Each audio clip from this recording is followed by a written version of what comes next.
I got to just tell you right now, I really love an introduction like that because, you just need to know there's nothing I wouldn't do for Josh. Nothing at all I wouldn't do for Josh. And all these years, there's nothing he wouldn't do for me. And we've been doing nothing for each other for years now, okay? Okay? So, no, I got to tell you, right now, Inland Hills Church, what you need to know is Josh Crane is an incredible leader. Give it up for Josh and what God's doing through him and through this church. And the other thing, I just want to say, hey, I get to come back and be with you, but I also get to be back with you on like the first weekend that you're in the house, okay? Woo!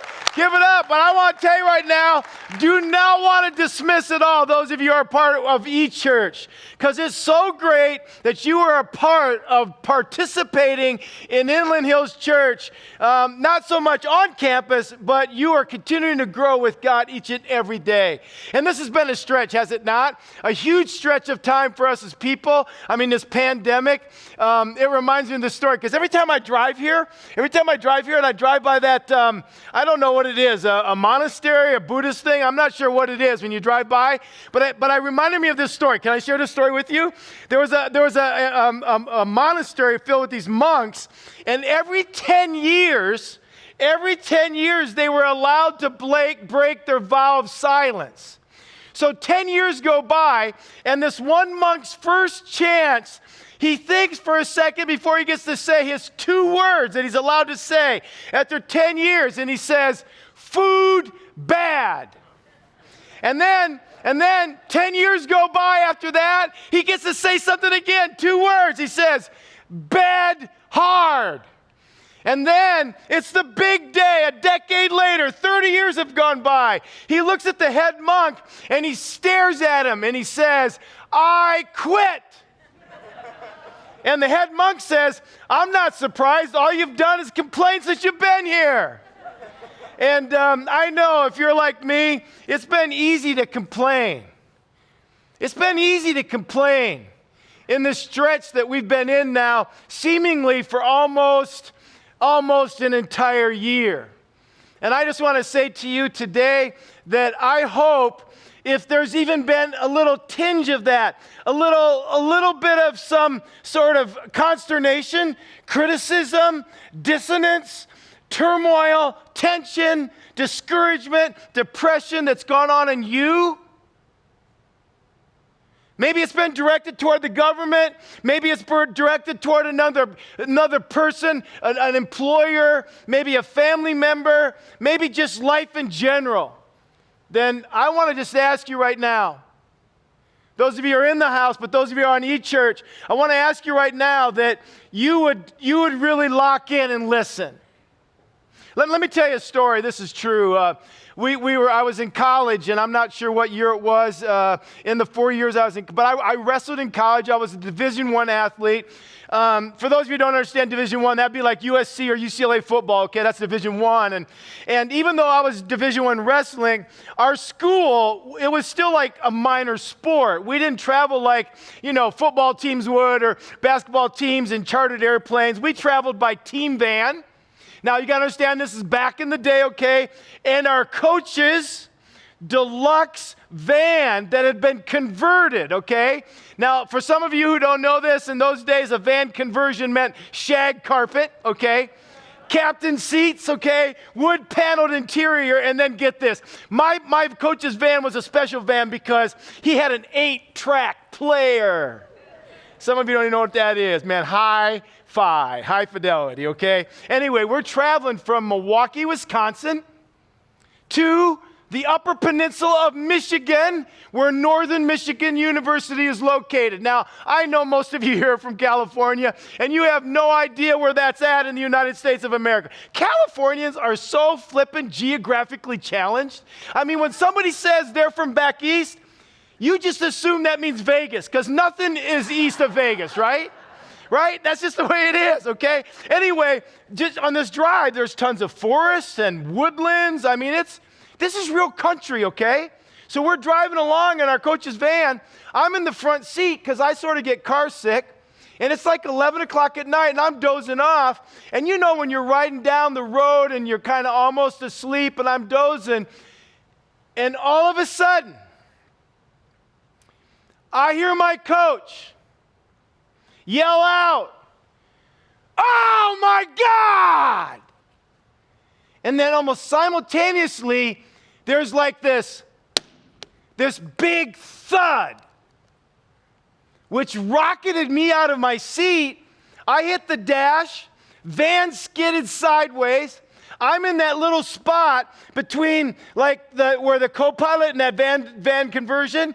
I'm in that little spot between the seat and the wheel well there and the dashboard. And as the van comes to a stop from the skid, I rise up to try to get myself back into my seat, and then I all of a sudden realize I've got glass all over me from the front windshield that it shattered. But I can't actually rise up because something's now above me and in my seat. See, we hit a deer going 75 miles an hour. And I know most of you can't relate to that. Because like in SoCal, we deal with cats. Thump, thump, thump in the wheel well, right? That's about it. And I know I just pissed off some of you who don't like your cats, right? But see, most of you don't know what it's like because you don't have to deal with a deer on your way to Inland Hills. So we hit this deer going 75 miles an hour, and its right back leg and hind quarter are now in my seat. I'll never forget that. Oh my God! That's all I remember hearing. And then the thud.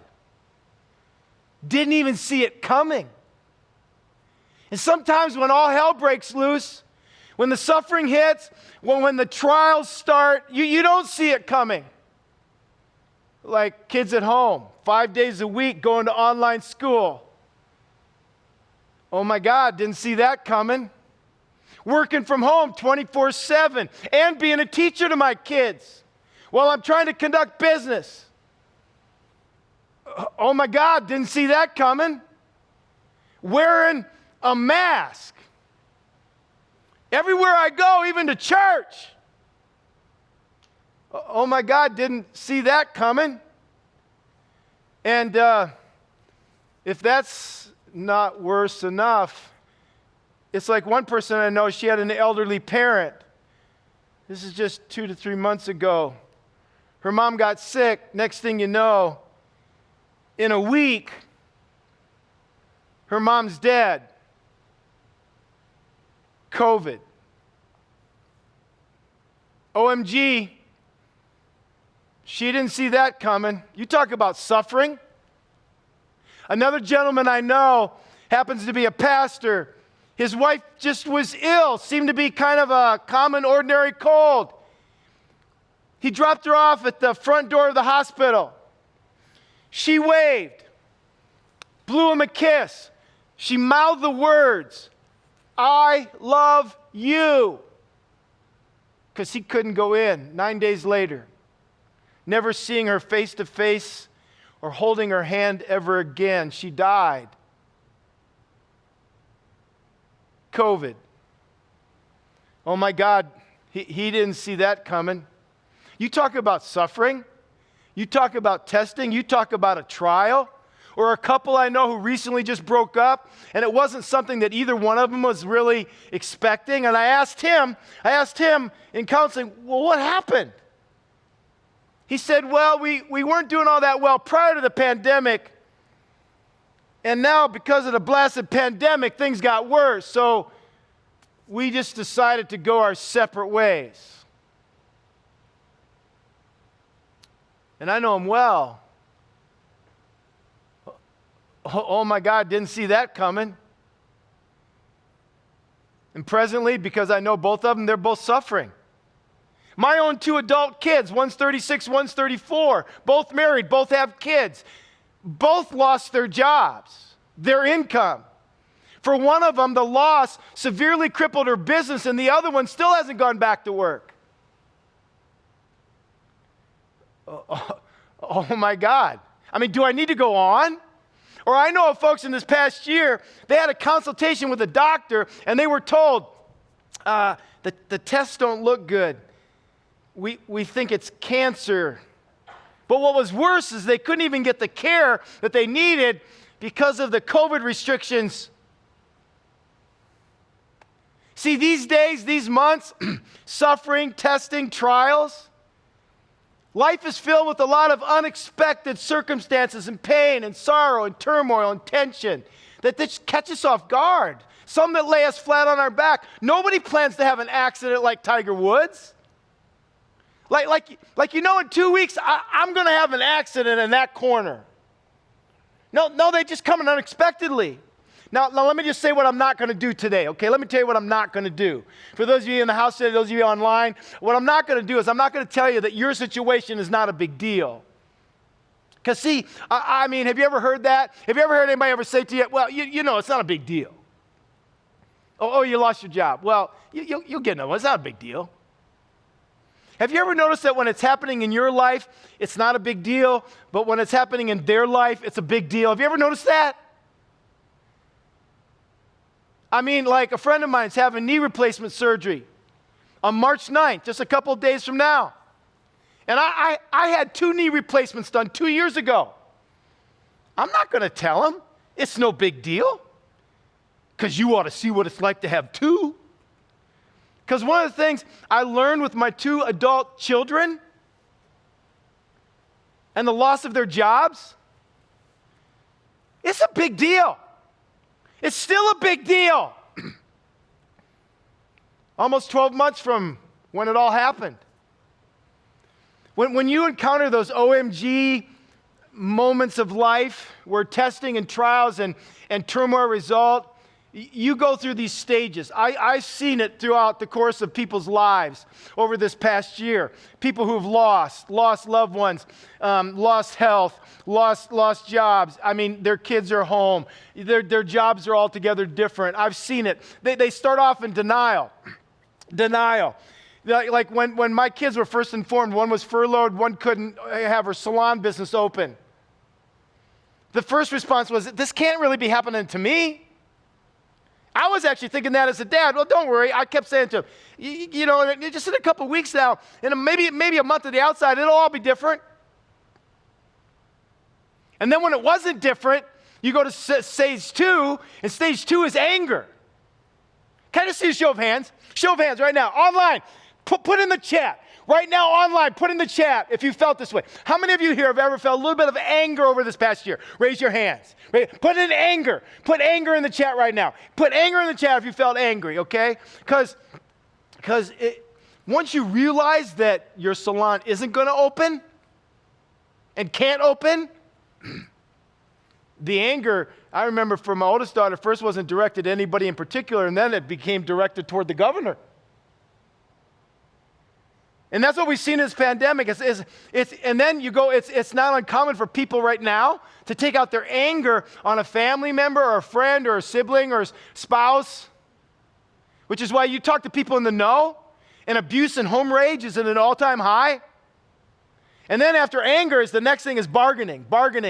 Because you ask God to intervene in the situation somehow, or you promise God all sorts of things. God, if you just bring back my job, I'll do this for you. You know, that kind of thing. And then when that doesn't happen and the furlough's not over, like yesterday in a Trader Joe's parking lot, I bumped into somebody and I said, how are things going? He said, well, my husband just retired as a fireman. You know, firemen retire when they're 40. You know, that's just how it works, right? But I said, how's it going for you? She said, well, I'm still furloughed. Still furloughed. And so the next stage is depression. Depression. Depression, when it becomes obvious that the salon isn't going to open anytime soon, or the furlough is permanent, right? That's what's it seems like it's so hard to get on with life, and I've seen that. And then parents who can't seem to focus, you know, when they're at home, then they get down because they don't want to be around their kids all day. Not that they don't like their kids, but come on, 24/7. Who likes any of your kids 24/7, right? Okay, and then when it's like in the job, you start feeling like a personal failure, even though you had nothing to do with it. And then the last stage, what I've seen in this COVID thing, and you'll see where we're going with all this, is increased family disputes. Increased family disputes. There's stresses to the family structure these days. And so you have, some people have trauma of a job loss or some sort of a health situation or just that the fact that the kids are home or both spouses are home. So kind of ask you a question right now. How many of you in the last year in this pandemic, okay, because you're going to see where we're going with this, how many of you in the last year, you've experienced trials, turmoil, tension, pain, sorrow, somewhere over these past 12 months? Raise your hands. How many of you? And in the chat right now, put in there, if you just put in there testing. Put in there trials right now. Put it in the chat if you felt that, right? Now, here we are in this series, New Year, New Testament. New Year, New Testament. And I hope you've been following along in the messages from Josh. I've also hope you've been following along as we've been reading, right?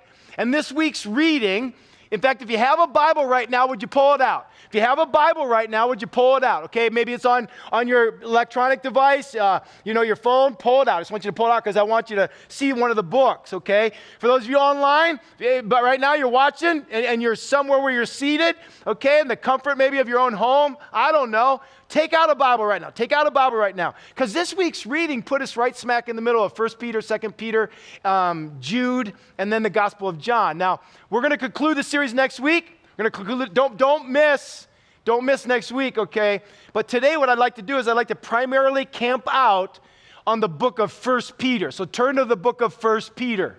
The book of 1 Peter. Because I believe 1 Peter has some principle for the times we're in right now. And I don't know how much you know about this book, but he talks a lot about those oh my God moments where you encounter something you didn't see coming. Now, okay, so just let's set up it up. Okay, so the letter was written, it was a letter. We now have it as a book. It was written between 60 and 65 AD. 60 and 65 AD. We're in the year 2021 right now. So we're not exactly sure the precise date, but he wrote this during a time where there was an incredibly corrupt leader in Rome, and his name was Nero. Perhaps you've heard that name from your history classes. Now, if you don't know much about Nero, let me help you get up to speed. This guy killed his own mom. This guy killed his first wife. And from what history believes, that he killed his second wife. This guy was so twisted that history actually believes that he had the city of Rome burned. Now, we do know that in July of 64 AD, a fire broke out in Rome, and the fire burned uncontrollably for 6 days. We know something about fire in this part of the world, right? Uncontrollably it burned. They finally put it out, and then for some reason it reignited and reburned again for 3 more days. History actually believes that Nero himself started the fire because he had this insatiable desire to build and build and build. And the Congress, like the House of Representatives and the Senate of Rome at that time, they wouldn't let him keep building, so he just burned everything down so that he could rebuild it. But that didn't go very well for him in, like the Twitter sphere of the day. People literally started to blame him for the fires. So he turned around and he started to blame this fledgling group of very passionate and already a hated group of people. And this hated group that he blamed was known as Christ ones or Christians, Jesus followers. And he said they did it. So this already persecuted group was now persecuted in even more brutal ways. So this is the season that Peter is writing this book. Now, just to give you an idea how sick Nero is, okay, please follow, because this is important for today. He would actually put dead animal skins on Christians. Dead animal skins. And then he'd lock those people with these dead skins on them in a cage. And he would unleash a pack of wild dogs into the cage. And then Nero, would watch these dogs maul, ravage these Christians while he would eat dinner. You talk about, oh my God, didn't see that coming.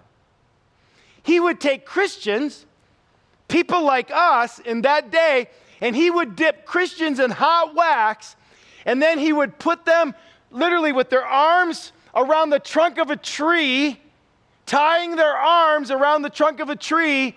He'd light them on fire, and he would burn them as human candles so that he could light the night skies while he threw parties. And these human fiery candles would provide the light. Like, you talk about, oh my God, didn't see that coming. That's why when you read this week in 1 Peter 4:12, look at this. In 1 Peter 4:12 it says, don't be surprised or bewildered, when you go through these, say the word out loud. You go through these what? Say it. Fiery. You thought that he just threw that in there. It's because they were seeing it happen. This is the context from which Peter is writing.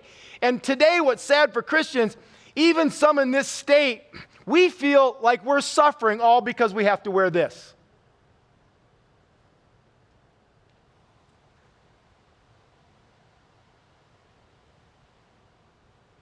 Oh my. So today, this message, and I'm not going to ask you to raise your hands right now, or online, I'm not going to ask you to pipe up, but this message is for today, those who have been hurting. It's for those of you who are right now going through an OMG, didn't see it coming kind of circumstance, a trial, a test of some sort, of some variety.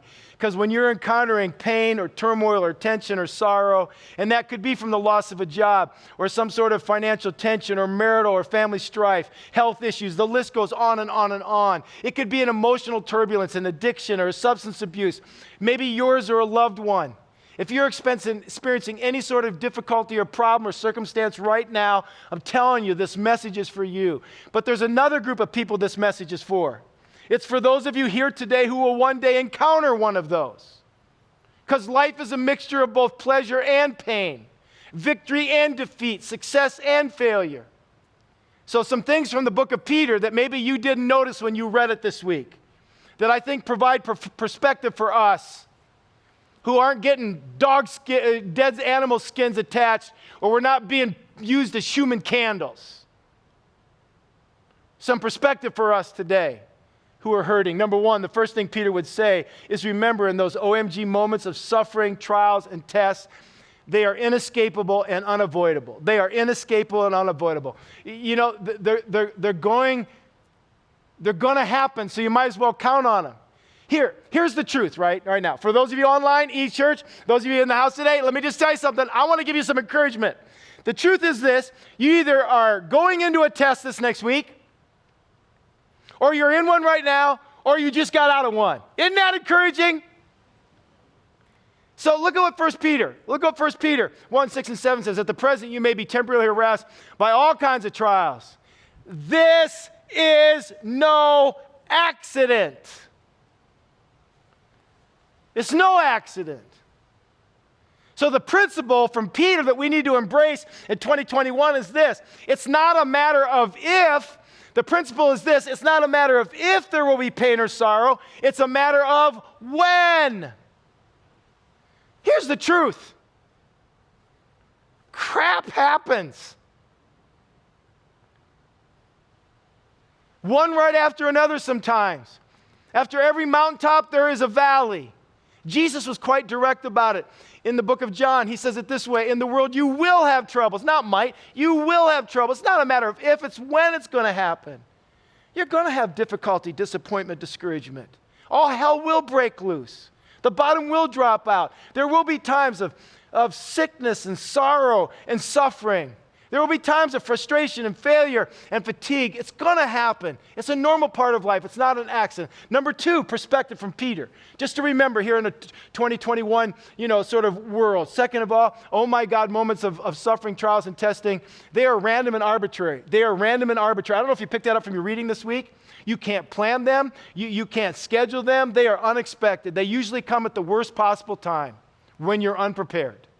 That's why Peter says in 1 Peter 4, look at it. He says, dear friends, don't be bewildered or surprised when you go through the fiery trials ahead. For this is no strange, unusual thing that's going to happen to you. Don't be bewildered or surprised.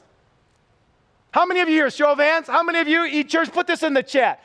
How many of you here have had a blowout of your tire ever when you've been driving? Raise your hands. How many of you have ever had that? Put blowout of tire in the chat. Oh, man.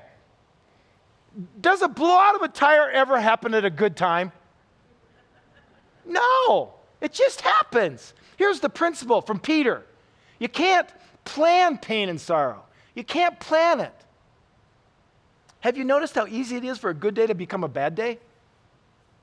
A phone call, a routine doctor's visit, a freak accident.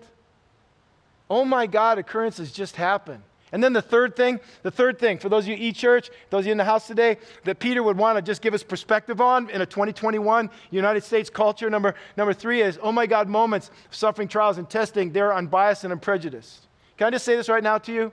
No one is immune to them. Republican or Democrat, rich or poor, educated, uneducated. No one's insulated from pain and sorrow. Look at 1 Peter 4:12 again. Look at it, just get perspective. He says, dear friends, don't be bewildered or surprised when you go through these fiery trials ahead, for this is no strange, unusual thing. It's not a strange. No one gets to skate through life problem-free. Everybody has problems, good people and bad people. Problems, trials, difficulties, disturbances, downtime, depression. Doesn't mean you're a bad person. It just means you're a human person. It doesn't mean you're an evil human being. It just means you're a human being. Here's the principle for 2021 world out of the book of 1 Peter. No one is insulated from pain or sorrow. The Bible is very clear. Good things will happen to bad people. And conversely, say it with me out loud. Say it. Bad things will happen to good people. Jesus even said it. It rains on the just and the unjust. When you go through a pain or a trial or just again, I want to see a show of hands.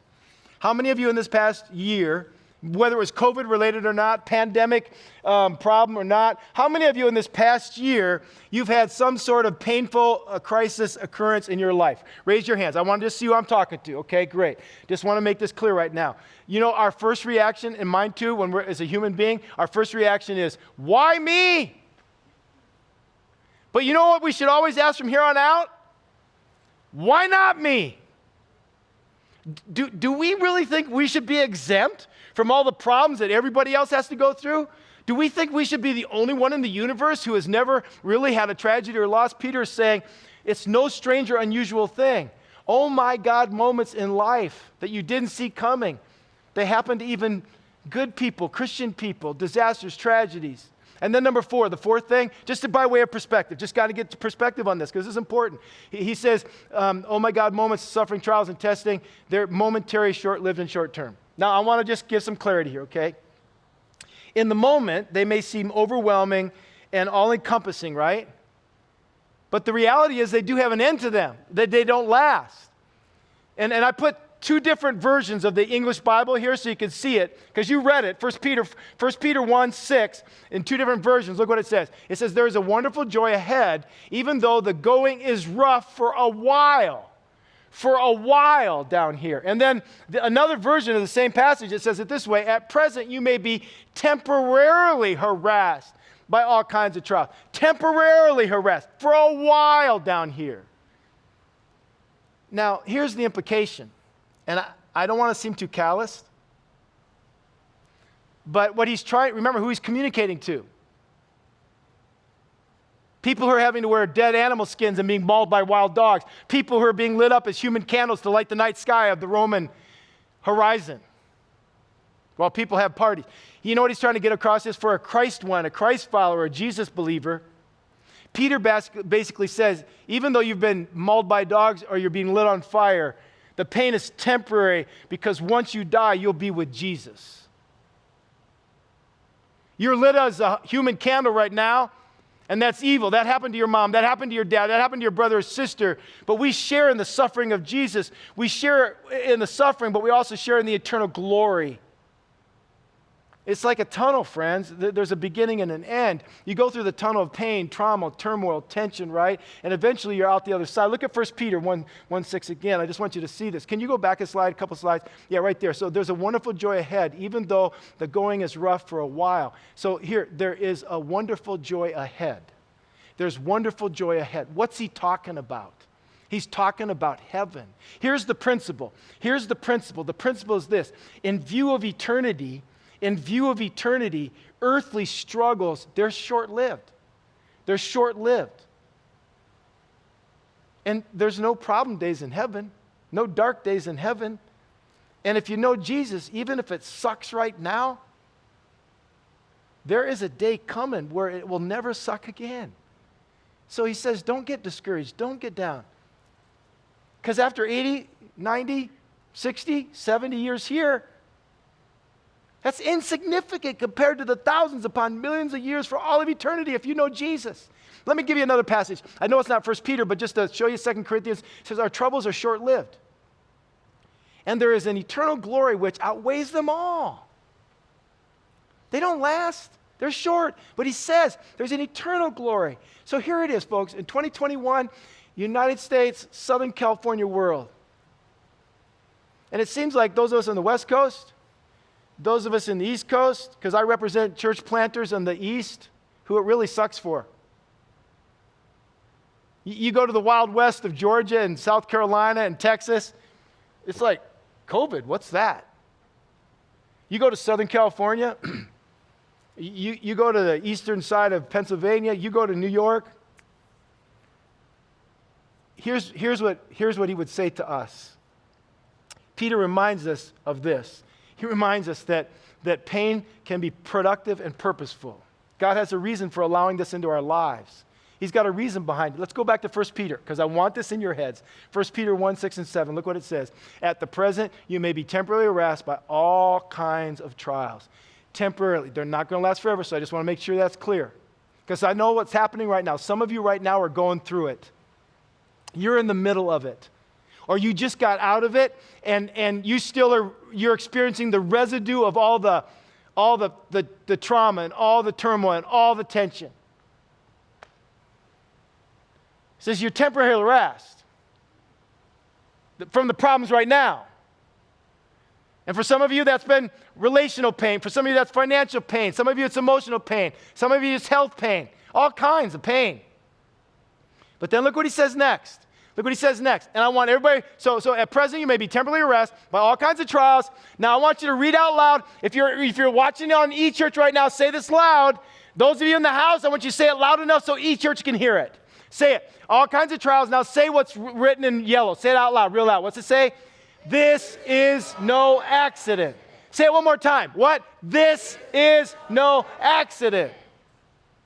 Because why? It happens to prove your faith. Ouch. So that situation or circumstance isn't just a freak of nature. God wants this to be used to build your faith. Let me just say it. God wants this to be used to build your faith. Now, some of you are looking at me like, Tim, did you really have to go there? I mean, we love to enjoy the peaks and the high points. Yahoo! But you build pain. You build faith in the pain.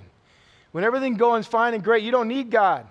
But when you come face to face with that, oh my God, didn't see it coming moment, it sometimes forces you on your knees. And faith is strengthened in the frustration or the fatigue or what's fractured or failed. Those sorrows, they have a purpose. They teach you character. Look at 1 Peter 1:7. I want you to see, these trials will show you that your faith is genuine. It is being tested as fire tests and purifies gold. Do you know how they used to test? You know how they used to know if gold was, because when they would get gold out of the earth, it would have impurities in it. It was called dross. So they would stick it in a hot fire. So these people back then, they understood what Peter was saying. We don't get this. They stuck the gold that was not in its most pure state into a hot fire. The impurities would rise to the surface, and the metal worker would clean off what was called dross, the impurities. He would then stick it back in hot fire, And then more impurity would rise to the surface, and he'd clean that off, called dross, that impurity junk, right? You know when the metal worker knew he had the most pure gold, the most precious gold, you know when he knew he had it? When he could look at it and see his reflection back out of the molten gold. You know what God's trying to do right now? Can I tell you? Christian who hates this season we're in, God's wanting to see his reflection back out of you to this whole world. And my sadness, my grief these days is many Christians are the ones who are giving God a bad name now. He wants to see his character reflected back out of you to your family, to your kids, to your parents, to your coworkers. Romans 5, 3 and 4, look at it. I'll read it really quick. It says, there's more to come. We continue to shout our praise even when we're hemmed in with troubles because we know how troubles can develop passionate patience in us and how that patience in turn forges the tempered steel of virtue. These people understood that back then, keeping us alert for whatever God will do next. Can I say this? God is more interested in your holiness than he is your happiness. God wants to make you like Jesus. He wants to develop Christ-like character. And if God's going to make you like Christ, he's going to allow us to go through some stuff. What makes us think that we're exempted? In 1 Peter 5, it says that we get to identify with the suffering of Jesus. Did Jesus go through suffering? Yes. Will we? Yes. Did Jesus go through loneliness? Yes. Will we? Yes. Was Jesus ever misunderstood and maligned? Criticized unfairly? Yes. Will we? Absolutely. What makes us think we're any different? God wants to build character into our lives, not by accident.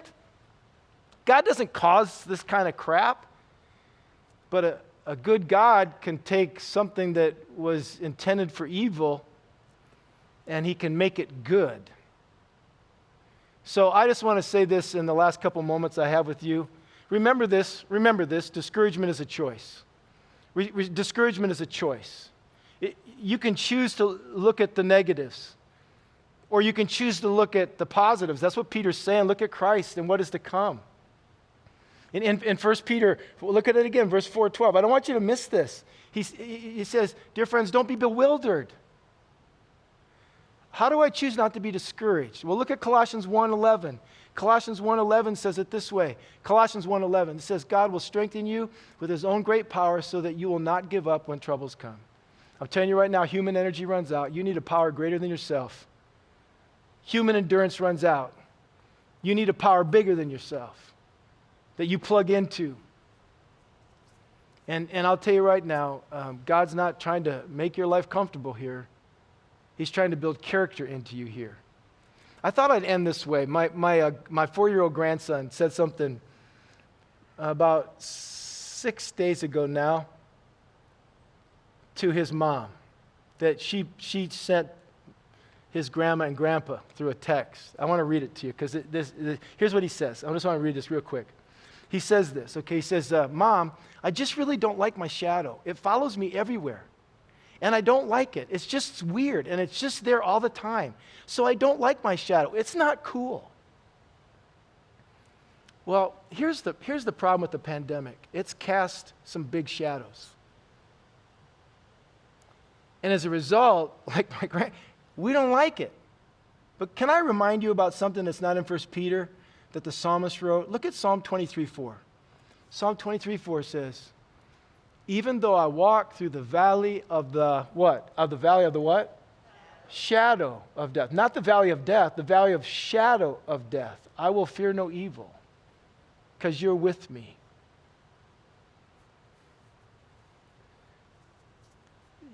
Psalmist is saying the same thing 1 Peter's saying. There one day will be a shadow that will befall you. But can I tell you something about shadows? Let me just tell you something about shadows. Shadows are always bigger than the reality. This coronavirus deal is bigger, than the reality. We've made it too big. And then shadows cannot hurt you. Have you ever been run over by a shadow? There's a difference between the shadow of a truck and a truck. And then shadows are are without substance. They're image without substance. They're just shadows. And let me say one last thing. There's no shadow without a light source. There's no shadows without a light source. You ever figured that out? When you turn to the light source, where does the shadow fall? When you turn to look at a light source, where does the shadow fall? Anybody? Behind you. You guys know that. So who are we to turn and look at? Anybody? Say it. Jesus, that's right. There's an old song that goes like this. Turn your eyes upon Jesus. Look full in his wonderful face. Then the things of earth will grow strangely dim in the light of his glory and grace. So friends, I know that some of you are struggling right now. Don't be discouraged. These are temporary. And if they do last our whole life long, there's another day coming when there will be no more pain, no more sorrow, no more tears, and no more fear. Let's pray. Now I'd like to see your hands. How many of you here today, you needed this message? Just let me just see you. Raise your hands. How many of you needed this message? Raise your hand, nice and high.